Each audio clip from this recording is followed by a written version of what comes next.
Coronavirus has finally made us recognize the illegal wildlife trade as a public health issue. There will be few positives to take from coronavirus. But the global pandemic may yet prove to be an important moment in the attempts to address the illegal wildlife trade. The media has generally concentrated on effects rather than causes, in particular the global implications for public health and economies. But it is also vital to unravel the timeline of the pandemic and categorically determine its initial cause. What we do know to date is that the epicenter of the disease was in the Chinese city of Wuhan, an important hub in the lucrative trade in wildlife, both legal and illegal. The outbreak is believed to have originated in a market in which a variety of animal-derived products and meats are widely available, including peacocks, porcupines, bats and rats. It's also a market where regulatory and welfare standards are rudimentary at best. Some of this trade is legal under Chinese domestic law, but the existence of a parallel illegal trade, often within the very same market or stall, allows some traders to launder illicit wildlife products into the system. This situation is very difficult to regulate and control. We are also reasonably certain that the spillover event involved the crossover of the virus from animals to humans, similar to the situation with previous contagions like the Ebola and SARS viruses. In each of these cases, the existence of large, unsanitary and poorly regulated wildlife markets provided an ideal environment for diseases to cross over between species. In a country like China, where wildlife consumption is so deeply embedded in culture, such contamination can, and did, spread rapidly. The Chinese government has long advocated a sustainable utilization approach to the country's wildlife. It nonetheless responded to the current crisis by enacting a temporary ban on such markets, effectively closing down a significant sector of its domestic wildlife trade. Biosecurity, public health and economic impact in the longer term, the pandemic may provide the impetus to properly address the issue. This is because, while the illegal wildlife trade was once criticized almost purely in terms of conservation, it is now also being considered in relation to broader themes of biosecurity, public health and economic impact.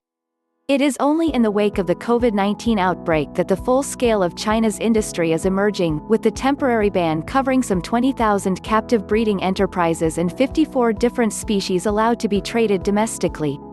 A report by the Chinese Academy of Engineering estimates the wildlife farming industry is worth around $57 billion annually. These breeding centers are allowed to operate under loopholes in Chinese domestic law, arguably against the spirit of the Convention on International Trade in Endangered Species of Wild Fauna and Flora. The parallel illegal trade is less easy to quantify, but globally it is valued by the UN at around $23 billion. Given the resulting pandemic could cost as much as $2.7 trillion, even on purely economic grounds there is a strong case for increased regulation. There are compelling arguments for dismantling the trade anyway. Animals are kept in abject conditions, and the trade hastens their demise in the wild. But in China the temporary ban remains just that, temporary. Critics argue that we have been there before with SARS, and once the dust settled on that particular outbreak, China resumed business as usual. What would seriously tackling the wildlife trade actually mean in practice? First, breeding centers for endangered species like tigers or pangolins would be permanently closed. This would make it much harder for their products to be laundered through legal channels and sold as more valuable, wild-caught. Enforcement agencies currently need to monitor these centers closely to check against laundering, and shutting them down would free up resources to disrupt the supply of illegal products entering China from outside. Such a move would also help reduce demand.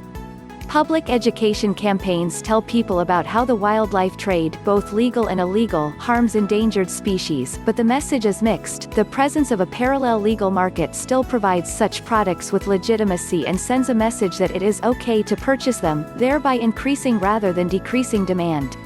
In any case, the new Chinese ban excludes products such as tiger bones that are used in traditional medicines. Some conservationists and activists are concerned that this exemption will lead to legalized trade under the assumption that better regulation will protect against future outbreaks. This argument is extremely difficult to validate, and most conservationists continue to favor blanket trade bans. Another worry is that, given humans have short memories, once the danger has passed, public concern will turn to the next big problem.